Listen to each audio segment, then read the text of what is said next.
Je veux faire yes! Je veux faire yes! Je veux faire yes!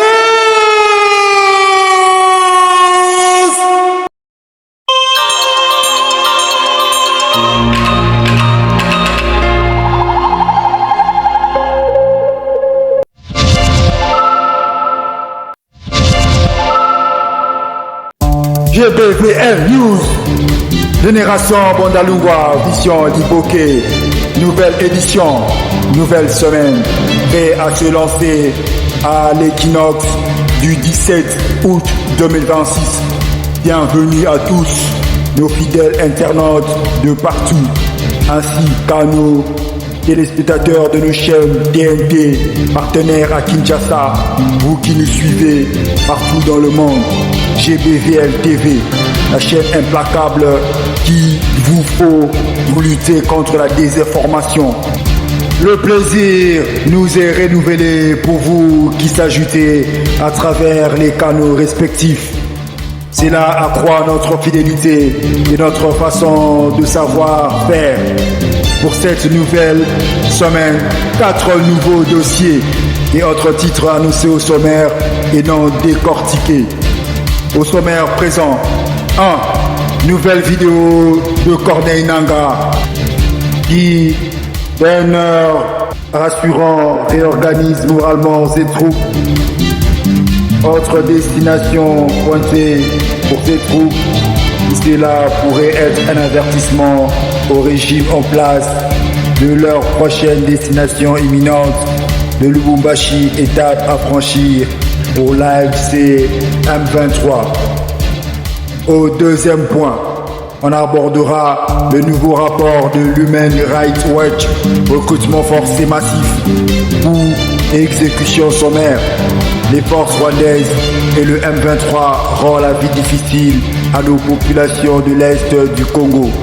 La question que l'on se pose, quand est-ce que les exactions prendront-ils fin? Le Rwanda tue ses propres voisins de la région. Le RDF est accusé, pointé du doigt. Le Rwanda, c'est clair, soutient ses troupes et quelques Congolais traîtres de mèche avec eux. Troisième dossier. Toujours sujet politique, l'ancien ministre de l'Industrie, ex-membre du FCC, Front commun congolais, Germain Kaminga, parle de ce qu'il qualifie de malédiction. Joseph Kabila a tout trébuché en rencontrant Corneille Nangaa sur son parcours. Les anciens caciques n'ont accepté le nouvel élan politique et d'un roulement démocratique n'ont pas voulu d'une nouvelle classe politique, eux qui attendaient légalement la passation juste. Germain Kaminga face à Olysée Odia. Mais GBVL de sa part, sur parole, ne croit pas Germain Kaminga. Il serait déjà croqué devant le grand Emmanuel Ramazani ou devant la machine Aubin Minaku, s'exprimant ainsi. Mais de toute façon, liberté d'expression, nous écoutons et relayons seulement. La malédiction en termes de rencontre qu'il a eue, c'est d'avoir un jour rencontré Corneille Nangaa. En 2019, quelques semaines après que le président Tshisekedi ait été élu, j'ai eu l'occasion de passer également quelques heures avec le président Kabila à Kingakati, où nous avions marché ensemble. On essayait de le convaincre à ce moment-là de prendre la présidence du Sénat. Beaucoup de gens pensaient que ce ne serait pas une mauvaise chose. Ça lui donnerait les ressorts politiques pour gérer le FCC, qui était dans une alliance avec le FCC Cash, et ça rendrait la collaboration plus lisse avec son successeur, sans que lui ne soit en dehors du jeu. On était tous de cet avis à ce moment-là, parce que nous étions tous dans cette famille politique. Le président Kabila me répète ce qu'il m'avait déjà dit en termes de finitude de sa mission, et il fait, bon, de toute façon, j'ai fait ma part, et je suis content parce que ma fille, elle est fière de moi. Sifa. Oui, c'est ce que le président Kabila me dit à Kingakati, on est en train de marcher, on fait une petite balade dans les bois de Kingakati. Il dit, il a laissé le pouvoir, il n'a pas besoin de plus, il a fini sa mission et sa fille, elle est fière de lui pour ça. C'est ce que le président Kabila me dit. Et il me dit d'ailleurs, voilà pourquoi j'ai pas besoin d'autres postes. Il faut pas gêner le président Félix. Voilà, c'est ce qu'il me dit.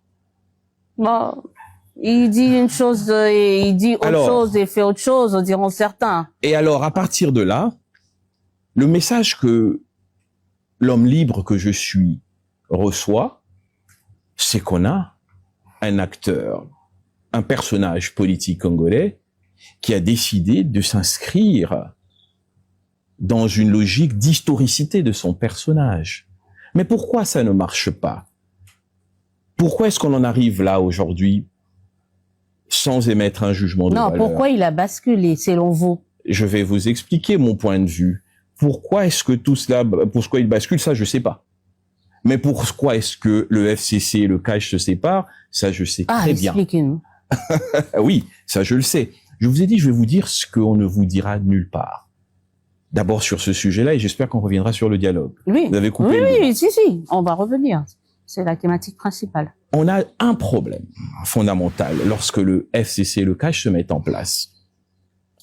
C'est qu'on a les barons de l'ancien régime qui ne sont pas encore sevrés des mamelles du pouvoir. Vous faites allusion à qui? Soyons... on a les impétrants du nouveau régime qui sont impatients d'avoir la totale maîtrise du pouvoir. Et entre les deux, on a deux leaders qui ont, je reste convaincu à ce moment-là, encore une volonté de se mettre ensemble. Le premier couac est le vrai, qui consacre l'écriture de la suite, repose sur ça. Première réunion du Front commun pour le Congo à l'hôtel Rotana. On est assis. C'est notre première réunion depuis que Félix Tshisekedi est président. Alors, nous, on n'est pas les personnages les plus importants. D'ailleurs, je fais partie des plus jeunes, hein, avec Constant Moutamba à l'époque dans cette conférence des présidents.